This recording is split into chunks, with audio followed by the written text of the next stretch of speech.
Tunashukuru kwamba tumezungumza yote ambayo yalikuwa ni muhimu na tumewasilisha kwa Mheshimiwa Waziri na timu yake. Kwa hiyo naamini vikao vitaendelea. Labda kubwa ni lipi ambalo mlijadiliwa? Mara kwanza wakati unaingia ulisema haujajua agenda. Baba, agenda imekuwa ni nini? Maendeleo ya soka Tanzania.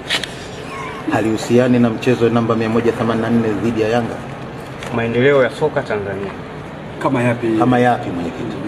Hayawezi kuwa maendeleo ya soka yako mengi.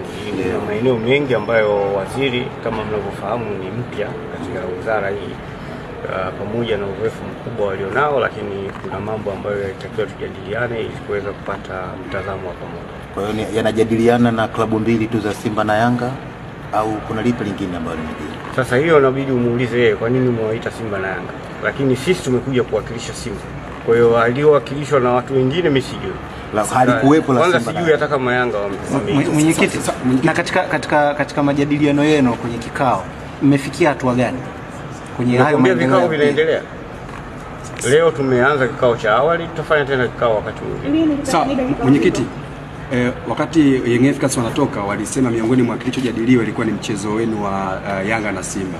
Labda nyinyi kwenye hayo majadiliano na kile ambacho ulichokisema kama ni maendeleo ya mchezo wa mpira wa miguu nchini, na ukasema kwamba waziri ni mpya kwenye wizara, kwa hiyo kuna mambo mengi ambayo alikuwa anataka kuyafahamu kutoka kwenu. Akijadiliwe kwa kitu, kwa sababu wao wamesema kimejadiliwa. Kikao chetu sisi hakihusiani na chao. Kama ingekuwa kinahusiana ina maana tungekaa pamoja.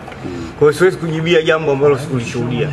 Wao walipokutana na waziri wanajua waliozungumza nayo, na kama wameeleza hivyo ni sawa. Lakini sisi tunachosema hayo ambayo nimewaeleza ndio ambayo tulijadiliana. Kwa hiyo hili alikujadiliwa la mechi ya Yanga na Simba namba 184? Hapana. Labda kuna mwanga wa maendeleo haya soka unayoona? Sasa hiyo itakuja kwenye tafsiri ya mwisho ambapo tutakuja kutoa taarifa ya pamoja.